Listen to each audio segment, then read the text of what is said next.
Welcome to Get Real with Kacey Kasem, the podcast that takes you behind the scenes of the fantasy football industry through insightful interviews with some of your favorite personalities. I'm your host, Kacey Kasem, and on today's episode, we have a special guest, Rachel, also known as tootsiepop6. You might recognize Rachel as the host and creator of UNWIND, a unique fantasy football event for women, or perhaps you've read her captivating articles as a writer for IBT Media, but chances are you've probably encountered her vibrant presence in the draft room.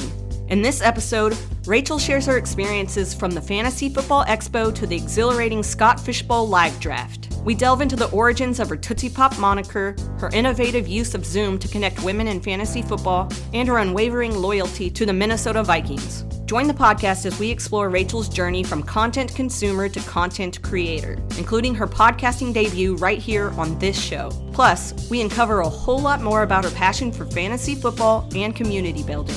Be sure to follow Rachel on Twitter at tootsiepop6 for insights and updates. And don't forget to connect with me, Kacey Kasem, on Twitter at @TheKaceyKasem, and follow the podcast at GetReal_pod. For all of your fantasy football apparel needs, check out Sunday Dreamers Club, my fantasy football t-shirt store. Visit sundaydreamersclub.com. And don't forget to explore my content collaborations with South Harmon FF, Rotoballer, and Fantasy Six Pack for even more fantasy football insights. This podcast is a proud member of the DAP Network.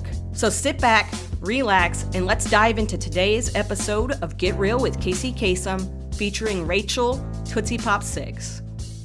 I feel like it's a great spot to start, actually making it sound like this is the podcast and it's starting.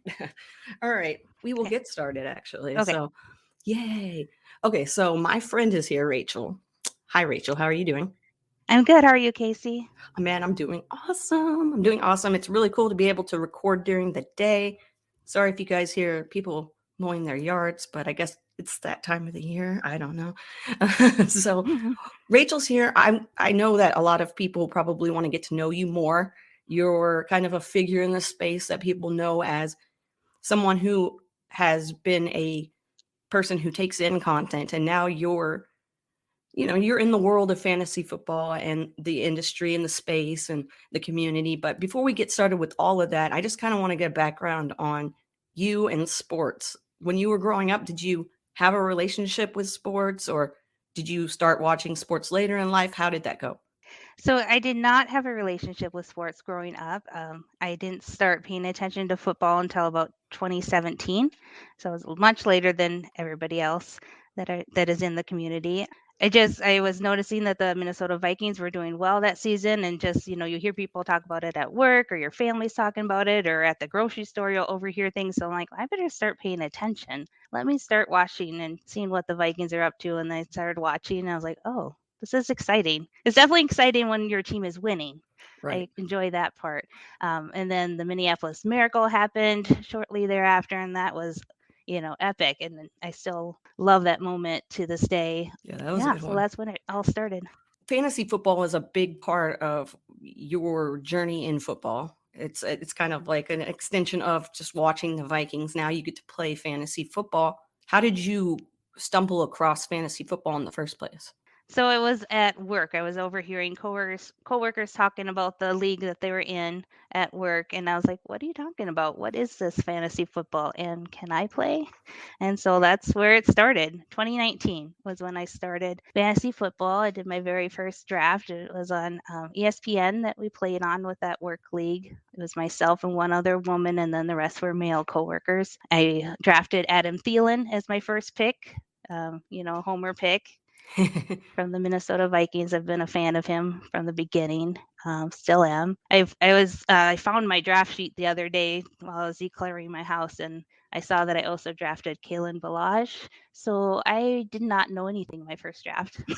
So that's a little embarrassing, but I think I've learned a little bit since then. Yeah, And we that all. sounds like I just totally dogged on him. Sorry, Ballage truthers. It happens. It happens, though.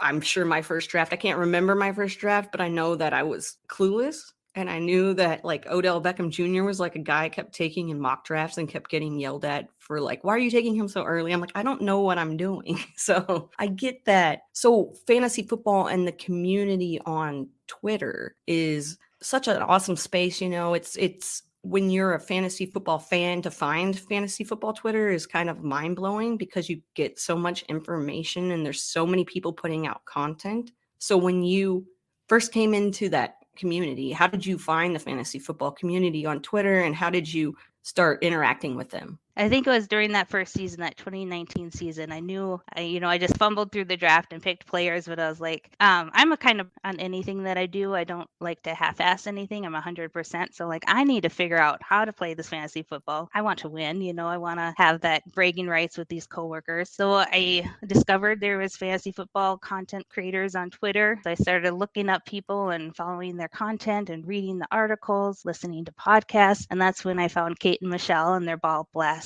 podcast. I credit them to this day for how I learned fantasy football. I was faithfully listening to their podcast and learning everything that they had to share. I like to say that Kate is my 101 of fantasy analysts. I consider her an inspiration, and she's a mentor to me. And I finally got to meet both Kate and Michelle a couple weeks ago in Houston. So that was a dream come true for me. Yeah, that's super awesome to hear because, I know that those ladies are super rad at what they do, and to have those people that you can turn to and get advice from, that's super awesome. I was a big fan of her fantasy football, so other ladies that are also in this space, and it was one of those things when I got to meet, Brandon, Mary, and Lee, and I was like freaking out about it because it's like, here's this person that I respect that gives me all this advice, such a supportive person. So it's great with Kate and Michelle as well, because they've been so supportive in the space, and it's nice to see that. And when you started interacting with people and started finding more accounts to follow and all of that, was there a certain type of content that you were more into at the time? It was something that you were drawn to, like podcast, or did you like reading articles, or was it a mix of all of those things? What were you into? I think it was a mixture of everything. The Ball Blast podcast, number one, the articles, and then a lot of the Twitter engagement, just trying to interact and ask questions and interact with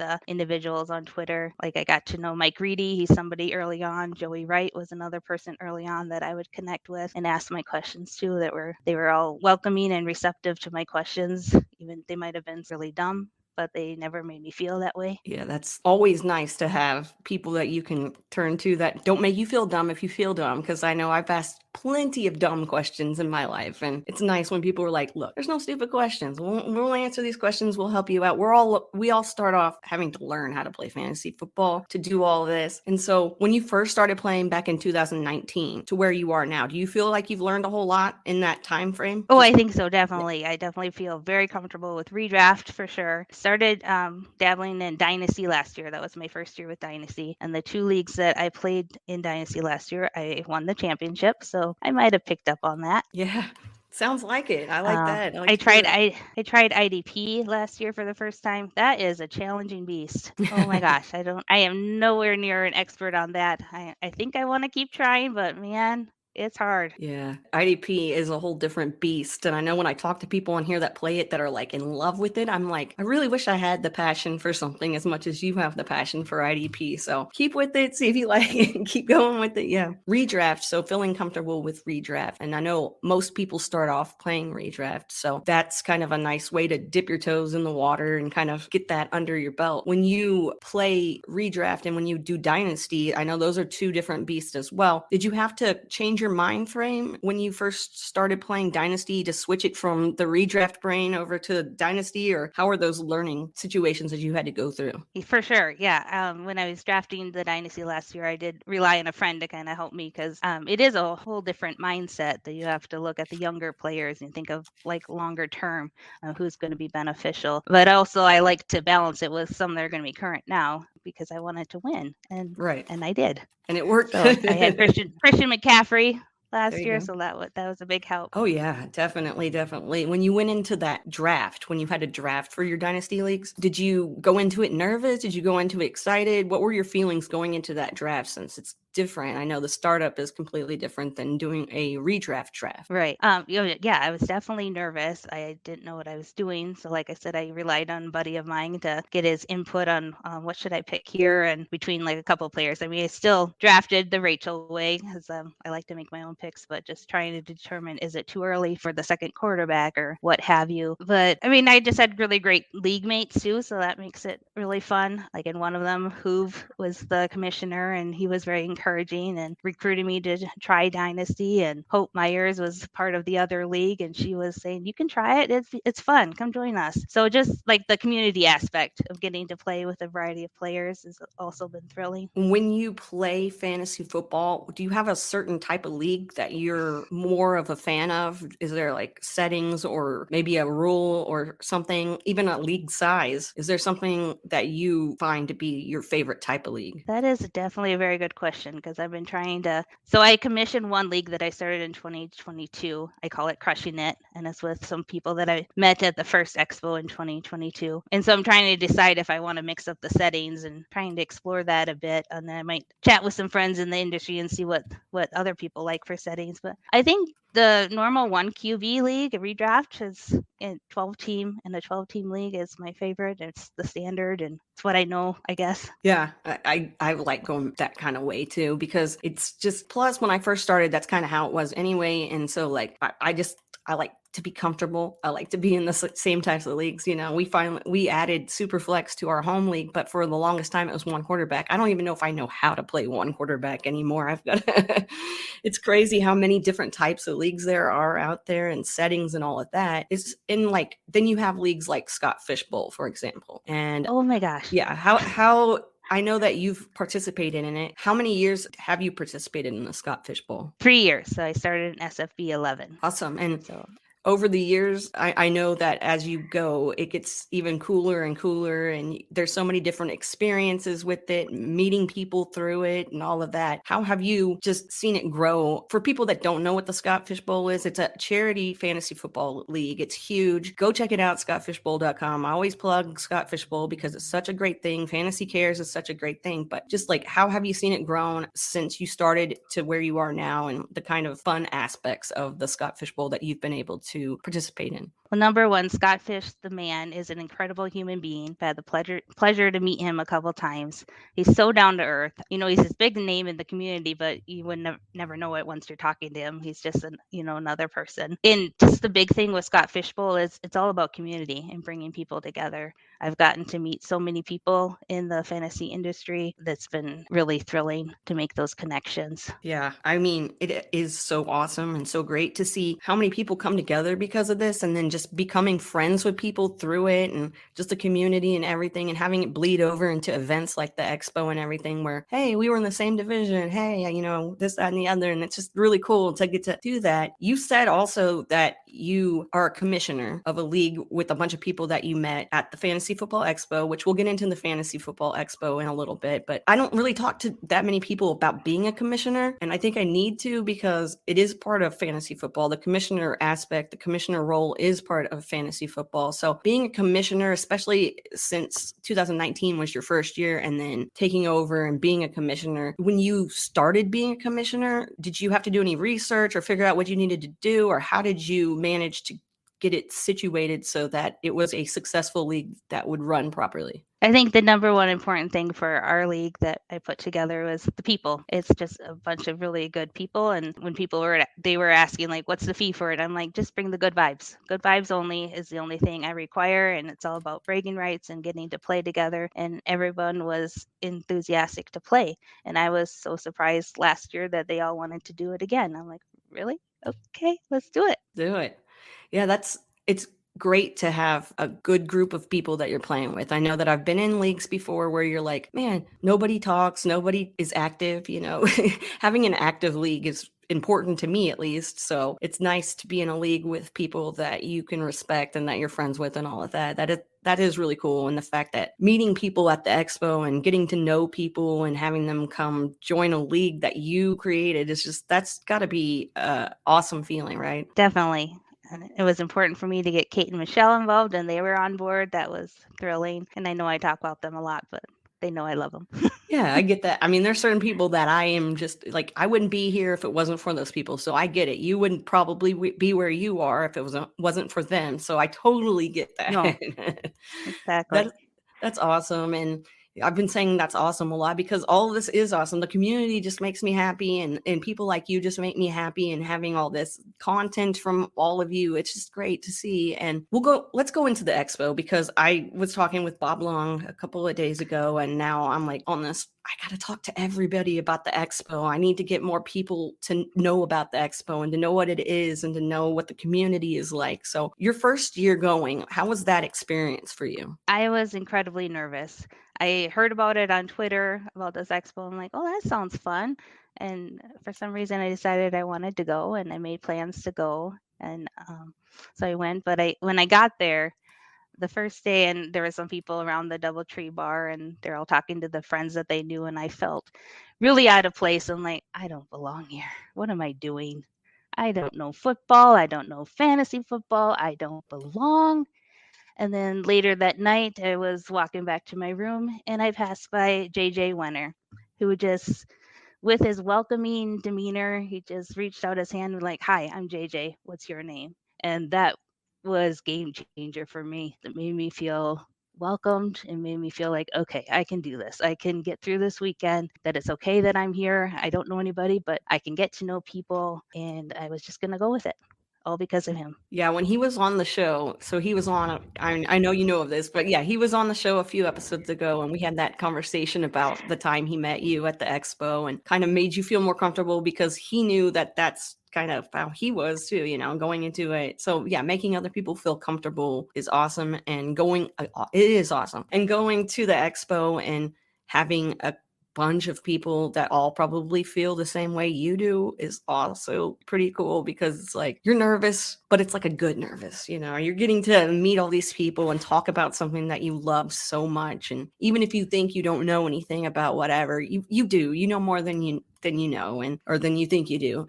And just the experience that you had, like from the first year to continuing to go to the expo, like how has it grown for you? How has it changed for you? Does it get better every year? How does that go? Oh, definitely. Yeah. Last year, I already knew much of people, so I wasn't as nervous. I saw some of my friends right away, and like, hey, how's it going? And met some more people I didn't know. So it does get better each year, and the first year is going to be nerve wracking for any newcomer that goes. But just go up to someone and be like, hey, I'm so and so, and you know what, you're going to feel welcomed right away. And then yeah, each year just gets better and better. I'm really excited for this year. I can't wait to have some more fun and see my friends again. And I need to say, Casey, too, on my first year at the expo, when I saw you at the expo party on Friday night, I'm like, that's Kacey Kasem. I need to meet her. And you were my very first picture that I got with No. somebody at the expo.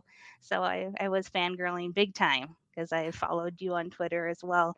And I was like, I love her content. And it was amazing to meet you and your wife, Sarah. And that was Yeah. also, you guys were also very welcoming. Well, thank you. Yeah, it was so great to get to meet you too. And the coolest thing, to me is people are concerned that if they go to the Fantasy Football Expo, that you have to be a fantasy football content creator, or you have to be a big name in the industry, or you have to, have this resume, so on and so forth. And that's really not what it's like. It's a group of people who all love fantasy football, all love football, and all love talking about it, playing it, and putting out content if they do. And going into an expo and not being a content creator, because at the time you weren't putting out any content, you were consuming the content. So were you concerned about any of those things, or were you like, I know this is for fans too, so I'm coming, I'm going to meet people, it's going to be great? Yeah, I definitely was very concerned. I was very nervous. I'm like, okay, these are going to be big name industry people. What am I doing? I am just little old me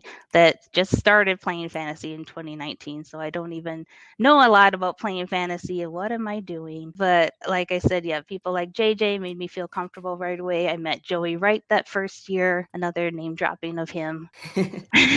And yeah, and then I met other people that were fans or content consumers like myself at that expo, and it's for anybody. And there's people that are there, as there's families that go, there's spouses that go, there's spouses that are in the industry, so it's for anybody. It's not just content creators, it's not just even those that play fantasy. It's just a bunch of good people that get together and we have a good time. And besides the people, because obviously the people are like the number one thing about the Fantasy Football Expo, what was something at the expo that you enjoyed the most? Was there an activity or some sort of party or whatever? Was there something that you enjoyed besides just the people? I would say that from the first expo, the 2022, the Women of Fantasy Football panel at the expo, on the Sunday's expo, I think you were part of that. For that very first year, that was very significant for me as a content consumer and playing fantasy football. Seeing all you women that are doing your thing in the industry, it was very inspiring. I was like, oh, I can play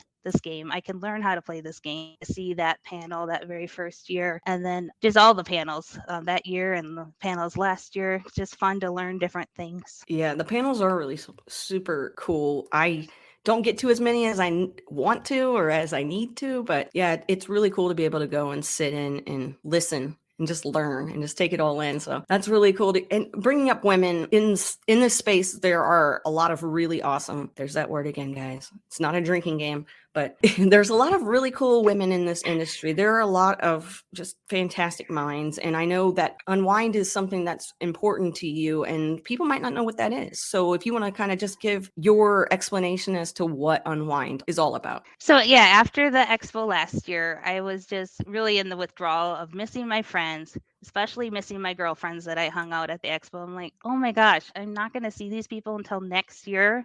Is there a way that I can hang out with these friends now? And then I was like, well, what about a Zoom hangout? We all can connect on Zoom. We learned through the pandemic the fun of technology and how that can bring people together. So I floated the idea to a few friends. I'm like, what do you guys think about this kind of a hangout idea? And everybody loved it. I'm like, oh, well, let's do it.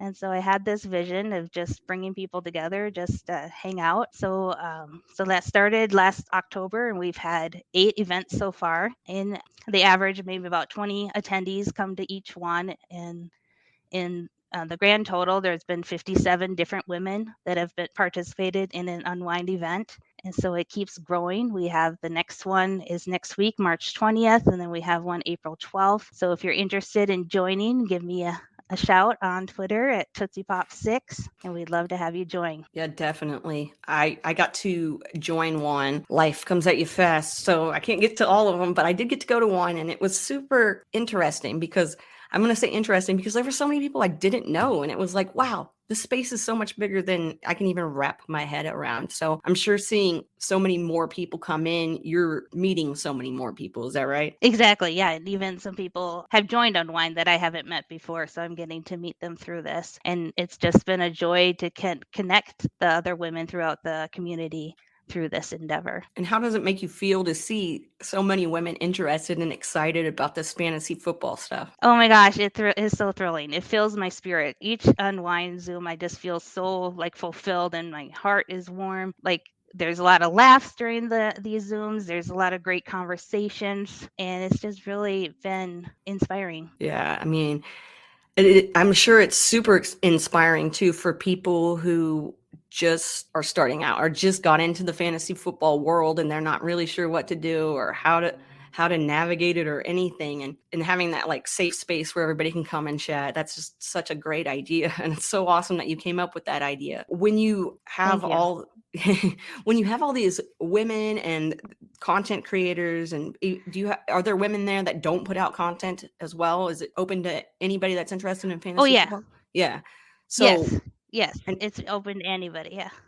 And has anybody ever said like they don't put out content, but maybe they're inspired, or maybe they haven't said it, but they're thinking it, I'm sure, but that you all are inspiring them? It's bringing on some collaborations within the group. People are getting to know each other. People are being guests on other people's podcasts.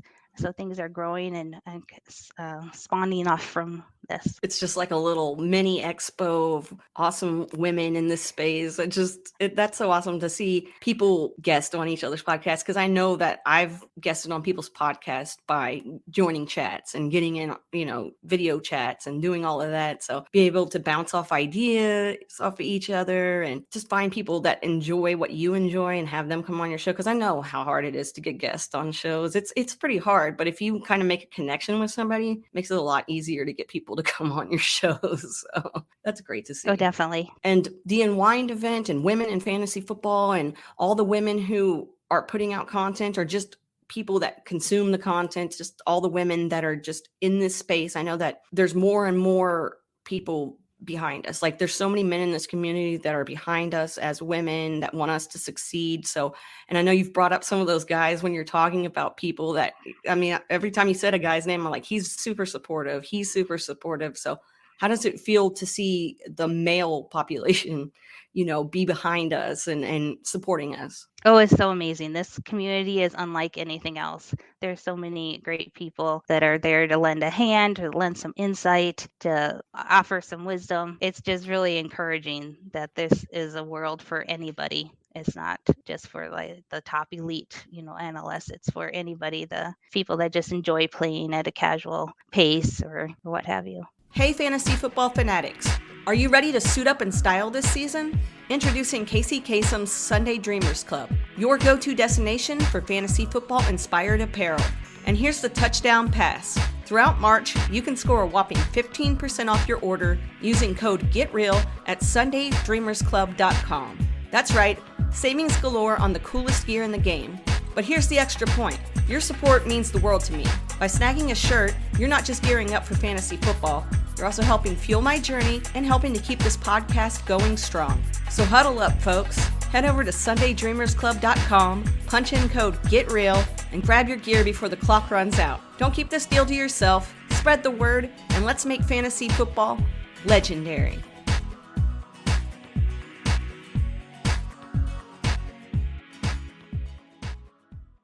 We're going to go to the content portion of everything, which is, a lot of the reason people listen to this podcast is because they want to put out content. They don't know how to get started, or they don't know if their ideas are going to hit. I've been in that boat, so I get it. Like when I put out content, sometimes I'm like, I don't know if this is going to be for everybody. And guess what? It doesn't have to be for everybody, but sometimes, it can be a little concerning. So how did you start putting out content? What did you want to do when you were putting out content? So I've been asked by people in the industry for like a couple years now, like, you should put out content. Come join us at this group and you can write some articles. And I was just like, oh, that's not me. That's not what I do. But then last summer, I started thinking about it a little bit more. I'm like, well, if I did content, what would I want that to look like? So I just started thinking like, well, I just really enjoy playing fantasy football. What if I took the perspective of being a fantasy football player and my relationship with playing that hobby and connecting that to the football itself, and just giving the kind of the personal perspective and the personal connection, and then that spawned off to the community, the fantasy football community, and talking about the expo and what that has meant to me over the years. So I just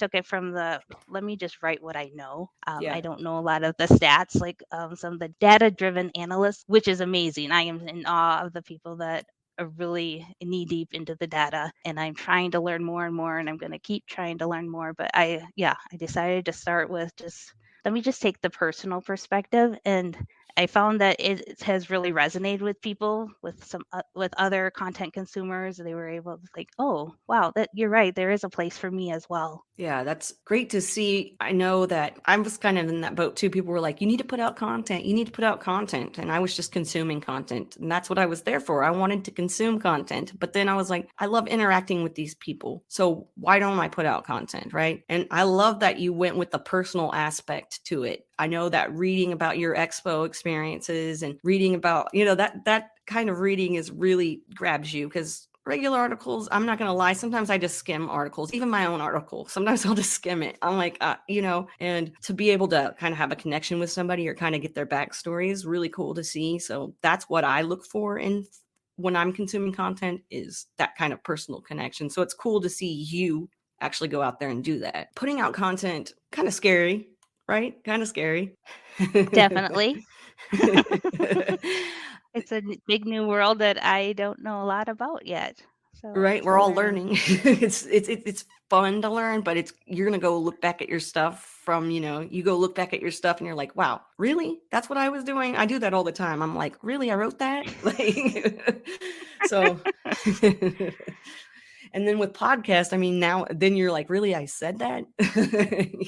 So podcasting is a whole beast too. I mean, podcasting is something I never wanted to touch, and then like slowly dipped my toes in the water and slowly started guesting on people's podcasts and doing all that. How comfortable are you like when you have to go like on a live show, or do you do that kind of stuff? Do you go on podcasts, or how does that work with you? Well, Kacey, this is my very first podcast. I have never done it before. Here we go, guys. It's always been something that's Exclusive. scared the bejesus out of me. I'm so, this is a behind the scenes exclusive. We got the exclusive here with Rachel because like not doing a podcast, and this is the nice safe space. This is the cool, this is the podcast to join if you're if you're joining one for the first time. But you're so good at like hosting the Zoom calls with Unwind and doing all of that and just facilitating all of that. So don't be nervous about being on podcasts for sure. And that's my advice to everybody is just like you're going to be nervous. I'm nervous. I'm still nervous right now. Just being in front of a microphone just gives me the woo. But you're very knowledgeable, and you're very good at keeping the conversations going and keeping it. And that's what I look for in podcasting. So you might want to get into that. I'm going to be that person that's over We here shall telling. see. I mean, it's always worth a try. So putting out content and putting your personal touches on it and connecting with people that way. I really enjoy that. When you have an idea for something to put out, like how do you brainstorm what you're going to write about? A lot of times I get an idea and then I tend to sit with it for a while and I try to discern, is this a really good idea or is this a crazy idea? Most of the time they feel crazy, but then they end up being amazing. Or maybe it's just my own perception. Starting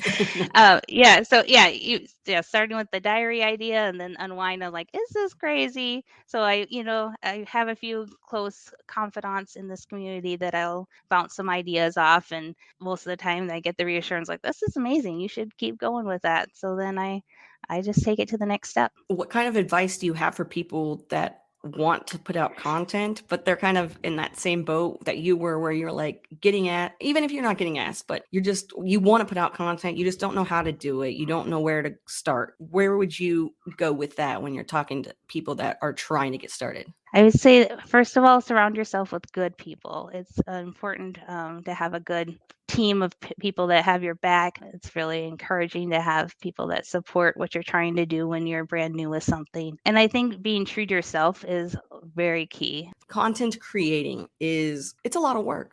It is a lot of work, and you have to be mentally prepared to know that like sometimes it might seem like a whole lot, and sometimes it might seem like you're in this groove and you're able to pump out content and everything's going great. How do you keep yourself focused, keep yourself grounded when you're putting out content? Do you have a good balance with life and all this other stuff? My very first season for content creating, so I think I'm still learning to figure out the balance. So I did the diaries that were my personal experience with fantasy football, and then I also did some prize picks articles through IBT Media. And for those articles, went out weekly, so that had a set frequency. So I set aside a specific day during the week. So I think having the discipline of setting aside time is something I learned this past year that I will implement going forward. Yeah, because it's so easy to get distracted by real life. I have a day job like most of people do and have family. I have a cat that's very spoiled. There's just, life just comes at you. So I think having the discipline and setting aside time, like this is the time I'm going to work on this, and then make that a priority. So where are you putting out content? Because I mean, I read your bio, but for the people who don't know who you are, what are you doing right now? That's a great question. With the off season, I'm trying to figure out what I should be doing. I don't know if you other people that have made content have an answer. How do you handle the off season? Because it's like a weird thing. We're not playing fantasy football. I don't have a lineup to set. I don't have waivers. I don't know what I'm doing with my life. I do work with IBT Media. I did prize picks articles throughout the season. Last week, I actually put out an entertainment piece. So that was fun to dabble into something different. And I think I'm going to explore some more of that area this off season just to try different things. I'm really enjoying writing. I actually had a creative writing major in college, but just many years have passed and I just haven't written much until I started the Fantasy Football Diaries, and I'm just finding myself through writing. Mm-hmm. So I just want to keep exploring and trying different things, and I feel honored and privileged to be at a place like IBT Media where they can where I can do a variety of different things, and I've got the free space to explore and try things, and I get feedback, I get support from that team. So I'm just looking forward to continuing to learn and continuing to try things. And not everything is going to work out. I might fail. I tried my hand on one article this past year that maybe not my proudest one. I won't say which one. but but maybe that's something we all experience with our content creating. You were saying earlier too, like, oh, I really said that? I wrote Yeah. that? What? But Yeah. that's just part of life. We grow and we evolve, and we just find ourselves. I'm glad that you touched on the fact that you hadn't done any writing for a really long time, because I do like to bring that up, like, because I hadn't done any writing in a really long time since college, and so I'm like, can I still write? Like, I know I can write, but Oh like, my gosh, I had that too. Like, do I know how? Oh my goodness, what am I doing? I know I want to write, but I don't know what I'm doing. well, you found the right spot, the right home to be at, because I know IBT is big into being a community and putting your personal spin on everything. Like Seth is super awesome with that, and I have to give him kudos, because when I first talked to him, just to see that he was putting out content that was different than what other people were putting out as well, and to see stuff like when Matthew Berry puts his love hate out and does all that and gives you personal backstory. So yeah, you found the right home with IBT for sure. When you aren't putting out fantasy content and you're not playing fantasy football and you're not running Unwind and you're not doing all these millions of different things, what do you like to do when you have downtime? I know you have a kitty. I know you were talking about your cat. What do you like to do when you have all this free time? Yeah, right. I also love to travel. I did a Caribbean cruise a couple weeks ago. It was, I live in Minnesota, so it was very nice to be able to find the sunshine that it's. I enjoy traveling, enjoy hanging with family and friends and a good TV show or movie. I enjoy napping. I enjoy eating, Yes. going out to yummy restaurants. Right on. What's your favorite thing to get when you go out to a restaurant? Mexican food. Yes. Yes, girl. Yeah. How's the Mexican food in Minnesota? There's one restaurant in my town that I swear I go at least once a week. It's so amazing. I took my whole family there this past weekend. I'm like, you have to try this place.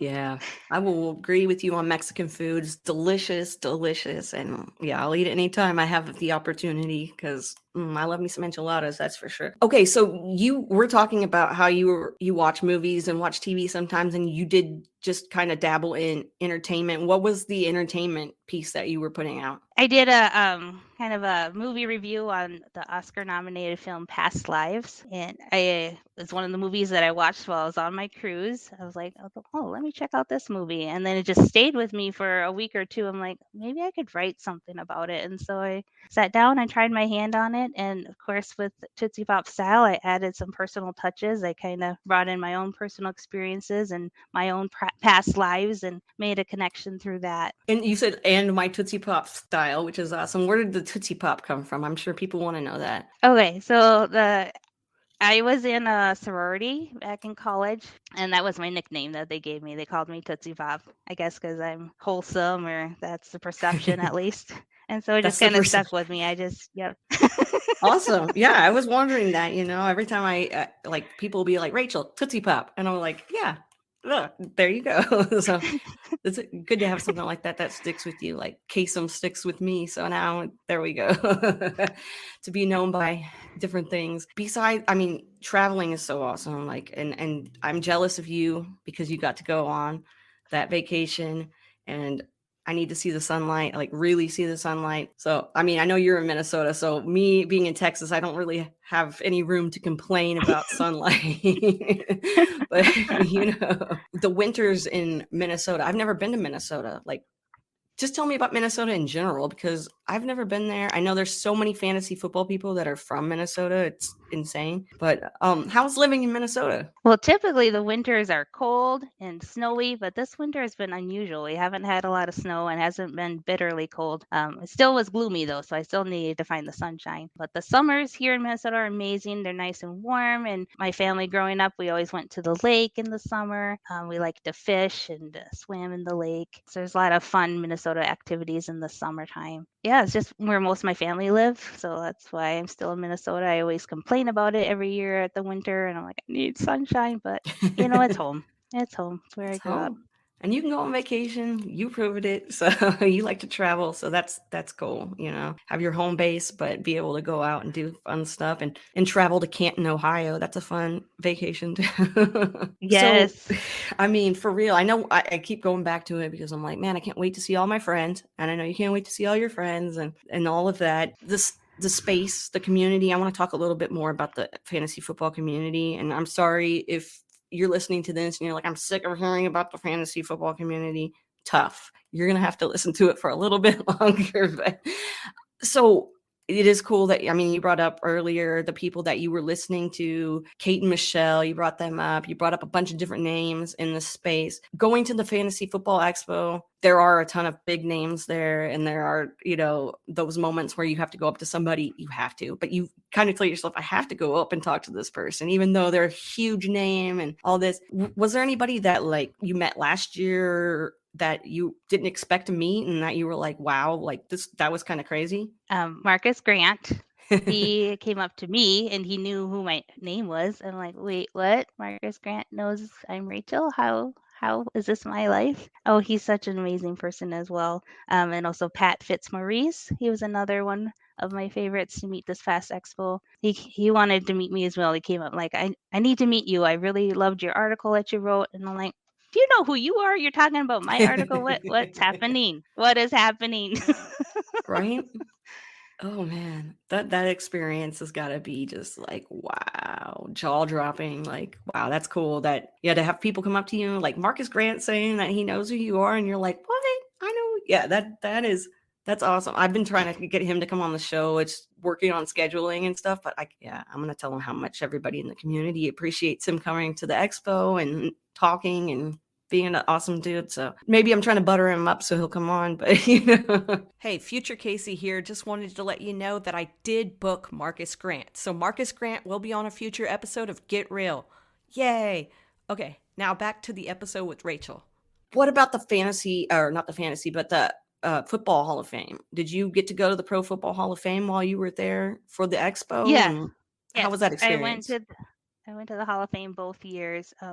That is just an amazing place. It's just you're in awe of all this history, of all these amazing football players and all the memorabilia they have. It's awestruck. I was awestruck, and it's just amazing. Yeah, last year was my first year to go, even though I've been to the expo, however many times. But last year was my first year to actually finally get to go. And yeah, it was so much better than I thought it was going to be. Like, I don't know. It was really cool. So if you get the opportunity, if you're listening, if you ever get the opportunity to go to the Pro Football Hall of Fame, definitely do that, especially if you're down there for, the expo. But anyway, what about I had a question that I wanted to ask you, and of course, then my mind decides that it wants to blank. But so I'll just kind of pivot. We'll just have to pivot here. This is how podcasting is. Sometimes you just have to pivot. It'll come back to me, and that's why I go out of order a lot of times when I'm talking on here because I'm like, I remember. So, okay, you were talking about college experience and how, you got a creative writing degree. Do you think that helped you with the writing now, even though you hadn't used it in a really long time? Do you think that played a part in helping you with it? Or do you think that it kind of just came naturally and, it had been so long anyway? I like to think it helped me. Yeah, definitely. Have you always liked writing? Like, I know obviously getting that degree, you had some sort of allegiance to writing, but have you always been a fan of writing, even if you're not putting out content, just writing? Oh yeah, definitely. Yeah, I've always been a fan of writing. I did most of my writing in college was poetry. That was my niche. And then so it's interesting, yeah, that I moved on to kind of like blogs or other articles. So it's a different style of writing. So I guess I've learned a little bit new writing technique since I've started content creating. Put out a book of fantasy football poetry, because I really think that that's what this world needs. It does. It needs fantasy football poetry. I'm saying, guys, come on now. Me being a lyricist, a freestyle rapper, poetry is right up my alley. Yeah. I'm going off the rails now. We're going to talk about a couple of other things real quick, but like you basically talked about what you like to do in your free time. Is there anything that you would like to do in the future that you haven't ever had the opportunity to do yet, or that you've been wanting to do that you just, it just hasn't worked out? Or if you could magically, even if you want to take it this way, if there was something that you've never attempted, you don't think you'd be good at it, whatever, is there something that you wish that you could do? Well, I'm not checking one off the list right now by doing this podcast. So it was something I was like, well, I want to try it, but I've There you never go. done it and I don't know what I'm doing. So Join I'm the club. knocking that off the list. I just want to do, I think I want to do more writing. So I want to explore the different facets of fantasy football writing. So I'm going to look into exploring different things I could write and learn about. I'm still just 5 years into playing fantasy football, so there's a lot more to learn. So I wonder if through my content creation, if I could pick a different area that I can look into. Maybe I could look at IDP a little bit deeper and try to learn a little bit more of that by using the writing aspect. Yeah, it is pretty cool though to like I know that as I put out content, I kind of learn more about fantasy football as I'm going. So it's cool to kind of quote unquote learn on the job.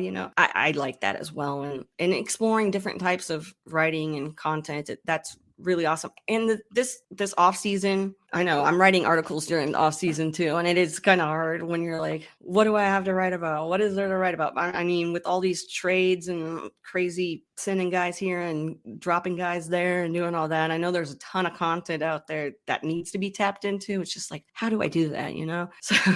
So you totally got it during the off season. I think it's going to be a perfect time for you to kind of figure out some more stuff to write about and how you want to go about that, just being able to play around with it when it doesn't quote unquote matter. It's not the time that people are like super focused on fantasy football content. But yeah, it's great to see how you've grown in this space. I know that so many people have nothing but nice things to say about you. It's super cool to see people in this space that are like, oh yeah, it was cool to see Rachel at the expo when she was just a content consumer, and now to see that she's grown into somebody that's actually putting out content too. That's just so amazing to see. You're doing excellent, and being able to check off being on a podcast. I'm glad that I could be the first podcast that you could be on, and I'm hoping that there'll be plenty more out there, that you'll join other people, and who knows, maybe dip your toes into the water someday, and baby steps, we'll get there. So okay, so today's a Wednesday, but football Sundays are A+ top notch days for me in my household. I'm sure they are that same way with you. How's watching football with Rachel? If I was to sit down and there was a game on, what is your Sunday like when you're watching football? Well, is it a Minnesota Vikings game? If so, then there's a lot of yelling. I'm sure there is. I'm sure. And my cat's like, "Oh no, she's watching football. I'm going upstairs." Smart idea. I get it. My dogs also freak out when I'm like, Dallas Cowboys, you are morons. And that's just a common saying in this household. So what about like when it comes to players, do you have a favorite player? Are there certain players that I know you were talking about your Thielen Homer pick back in the day, but is there anybody right now that you're like, that dude's pretty cool? I'm still a big Adam Thielen fan. I also really like Jalen Hurts.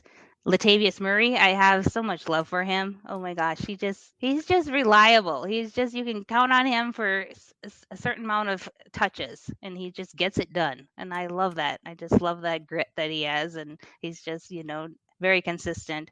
So I've always had love for him. Back when he was on the Vikings, that's where that started. I'm trying to think who else. I mean, Christian McCaffrey. I mean, who could not like him? I mean, he's just a beast.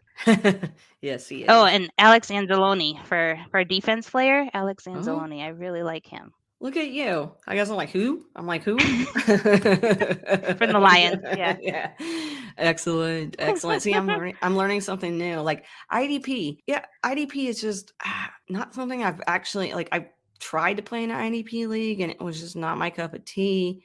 And I know it's not everybody's, but Sarah wants to be in an IDP. My wife, if you guys are listening, she wants to be in an IDP league. Yeah. Like hardcore wants to be in an IDP league. So I might have to get you to convince her that, try it out. Yeah, we could try it. Yeah. Could try it out, or I'll at least tell her Rachel played in IDP league. Why are you not playing in an IDP league? Exactly. I had the courage. You can do it. Get in there and do it. And I need to interview more people in the IDP space, because that is a different space for me completely. And everybody that I've met in the IDP space, it's all been cool. Like the IDP plus people, the IDP guys that are IDP plus now, got a good relationship with those guys and everything. IDP, when you decided to play IDP, I don't know if I caught this, but Why did you decide to play IDP? Well, I joined the tournament that IDP Iggy puts on, and so I'm Ah, friends with Iggy and met him yeah. at the expo, and he encouraged me to try it. So I'm like, okay, for you, I will, but I don't know what I'm doing. Well, that's always the best So, thing but though, right?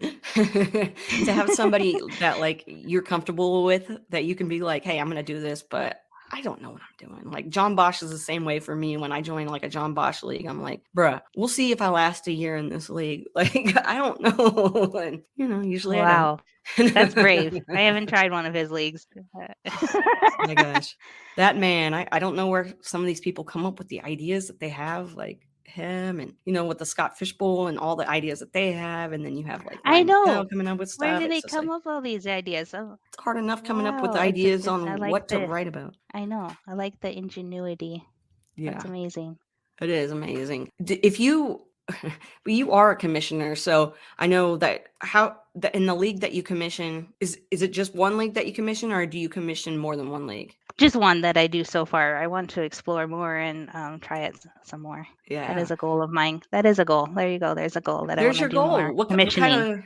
of what kind of league would you want to commission next? Or same type of league, or would you want to change it up a bit? Or you still thinking about that? I guess I was envisioning just another one similar of a redraft one, but everyone that does those different tournaments, I mean, I think that's courageous. Maybe I could try something like that, but that seems like it would be challenging. Yeah, I give props to people who do stuff like that because I wouldn't know where to start. But I think you would, Exactly. you'd be able to. There's enough people that I think would also be willing to help, because I know people that already do those are like, yeah, more people like just getting involved in fantasy in general. But like, yeah, getting more people involved in fantasy is always awesome to see. It is. Seeing more people get involved in fantasy football, like if somebody's listening to this right now and has never played fantasy football in their life, which I don't know why they're listening to this podcast, but maybe they're like, one of your friends that hasn't played fantasy football. What would you tell somebody that's like wanting to play fantasy football, that actually knows what it is, but they just never played, and they're kind of either nervous or they don't know where to start or they don't know what to do? What kind of advice do you have for somebody that is just brand new to like playing fantasy football? I say just jump in and do it. If you want to do something, just do it. You got to just do it. And just surround yourself with, a good buddy or two that, hey, can I ask your advice on this? What should I pick for this draft, or what should I do for this waiver pickup? Because this fantasy football community is just all about helping each other. I mean, there is a lot of competition to fantasy football, but most of it people just want to be helpful. They want people to learn. They want people to excel. You want your best team to win. Right. You don't want somebody that didn't set their lineup to beat you. You know what I mean? It's like Yeah. it feels like cheating if that happens. You want Yeah. to have two solid teams, and then to win, then you really feel like you won. Right. Setting lineups. Whew. I'm sure you haven't come into many issues as a commissioner, but is there anything, maybe not something that you've had to experience, but maybe something that you've thought about, something that like the hardest part of being a commissioner? What do you think that would be? Because I'm a commissioner of a league and I can think of like 15 things. I would say from the perspective of a player, I had last summer I was in drafting in a league. These guys were ganging up me for whatever reason. I don't know. I didn't know them very well, and for some reason they were just being downright mean, and I ended up leaving that. So I understand that was a really tricky spot for that commissioner. That like how do you have these different personalities, or you have people that aren't might be unkind. Like how do you try to keep the peace and try to keep everyone on the same page? Let's just focus on the draft. So I would think that would be tricky. So that Yeah. goes back to when we were talking about when I created my league. It's about the people that you Yeah. invite to the league. I mean, Word. I did a league a long time ago that I commissioned, and it was like a simple league, simple settings, but it was kind of just mainly people I didn't know at all. A couple of people I did know, and then I had a rude individual in one of mine going off on everybody and all this stuff, and I'm like, oh my god, I don't want to handle it. Commissioners don't get paid enough for this because they get paid zero, so right. Yeah. to deal with drama and stuff. Yeah. So having that group of people that you can trust, that you enjoy being in a league with, that is key. And I'll agree. Like my longest standing league is all people that I'm friends with, that I trust, that I respect, So yeah, having that is super key. Have you ever done a live draft? Yes, I did the Scott Fishbowl draft last year. I did the live draft in Minneapolis. That was my also my work league. We would get together and do that in person as well. So those are my experiences. But the Scott Fish Bowl live draft is one of a kind. It was an amazing experience. The people that put it together, Scott Fish himself, of course, but all the people that helped to put on these live drafts, kudos to them. I know you did the Dallas one, you organized that. And that's not easy. It's hard work, I know. So thank you for your efforts on that. But that's just a different kind of experience. So they got the Scott Fish Bowl to begin with is just an amazing tournament to be a part of. But then you up the ante by going to a live draft with these individuals that you're drafting with. It's just an amazing experience. It's thrilling. I felt the adrenaline rushing. I'm like, oh my gosh, everyone's looking at me. I'm going to make my draft pick. Don't screw up, Rachel. Don't screw up. So that just the rush of that and the anxiety it was like a high. It was such a high. And then, later that night I crashed. I'm like, oh my God, it's over. No, why is it over? I want to do it again. Right? That's how it So goes. maybe this year Maybe this we'll do year. it again. Yeah, if anybody out there gets the opportunity to participate in the live draft, whether that be going to the Scott Fish Bowl live draft and just hanging out or actually getting to draft, like it's a blast. I'm not going to draft in Dallas this year because it was too hard running it and drafting. I can imagine that would be. Yeah. Oh my gosh. Yeah. My team was horrible. And I was like, whatever. I don't know how many games I won, but it wasn't very many. Not because I'm a bad drafter, just because I wasn't paying attention. Sure. That's it. Yeah, we'll go with that. Yeah. Well, I really do. And also shout out women. We need more women to go to the live drafts. Yes. Please do. Please, more women come to the drafts. We had some at our drafts. We had some that were actually in the Scott Fish Bowl, which was awesome. But yeah, it is nice to see more women coming out to these events. The experience itself is so awesome. It's like a little mini expo. You get to meet up with people from your area that are into fantasy football and kind of make relationships. I got friends that I met from Scott Fish Bowl live drafts, like that live 20 minutes away from here and had no clue. I had the same experience. Yeah, there's one guy, Todd, that I met at the live draft that he works in the same area that I do. And it's like, what? So we have both connections. We talk fantasy, we talk real world work stuff. It's like, it's amazing. It's amazing connections. All thanks to Scott Fish. There you go, Scott Fish. Wow, this is like a second, third, fourth, fifth time that he's been dropped just in this episode. But every episode, I swear, I should do a contest and have people count how many times Scott Fish's name gets brought up and give away a shirt or something. I don't know. But Rachel, I don't want to keep too much more of your time, but it's been such a blast getting to know you, like really getting to know you more. I knew you before this, but I want to say that I really enjoyed getting to know you more during this conversation. So thank you for coming on the show. Thank you. Well, thank you, Kacey, for making this a safe place. It's where I felt like I could do my first one with Kacey. I trust her. I know her. We're friends. I'm like, I can try this. I'll try it with her and we'll see how it goes. Well, I am so happy that I could be the first show that you got to do. That means a lot to me too, because, I asked you and because your name gets brought up so much about people just, and every time somebody brings up a name, like I was over here writing down like Marcus Grant. When you were saying it, I'm like, yeah, and that's how I get ideas. So like when I was talking to JJ Winner about you, and I'm like, yeah, we got to get Rachel on the show to get to know her more. So thank you again. I want you to go ahead and just let everybody know where they can follow you, where they can find you, and just kind of a little bit of what you got going on. You can find me over on Twitter at tootsiepop6.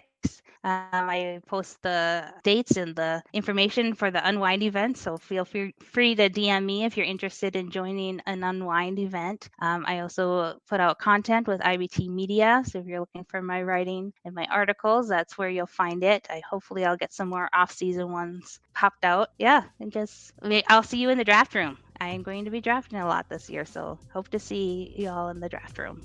Yes. Go see Rachel in the draft room and go check out UNWIND. Go contact her about that. If you're a woman in the space or you're just a woman that loves fantasy football, then you need to reach out to Rachel because she's got a really cool thing going there. So do that, check out her content and see her in the draft room. And then hopefully we'll see you at the expo or at a Scott Fish Bowl live draft or one of those things because it'll be fun. So I'm going to go ahead and say it, guys. Thank you, everybody, for coming and listening to this episode of Get Real with Kacey Kasem. Make sure you come back next week for another episode. And also remember to stay rad.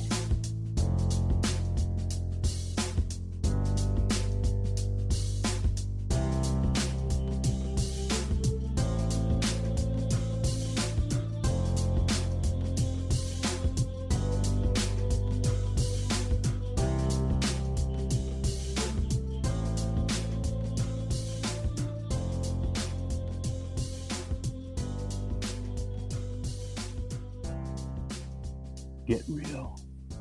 Time to get real, everybody. Hey, fantasy football fanatics. Are you ready to suit up and style this season? Introducing Kacey Kasem's Sunday Dreamers Club, your go-to destination for fantasy football-inspired apparel. And here's the touchdown pass. Throughout March, you can score a whopping 15% off your order using code GETREAL at sundaydreamersclub.com. That's right, savings galore on the coolest gear in the game. But here's the extra point. Your support means the world to me. By snagging a shirt, you're not just gearing up for fantasy football, you're also helping fuel my journey and helping to keep this podcast going strong. So huddle up, folks. Head over to sundaydreamersclub.com, punch in code GETREAL, and grab your gear before the clock runs out. Don't keep this deal to yourself. Spread the word, and let's make fantasy football legendary.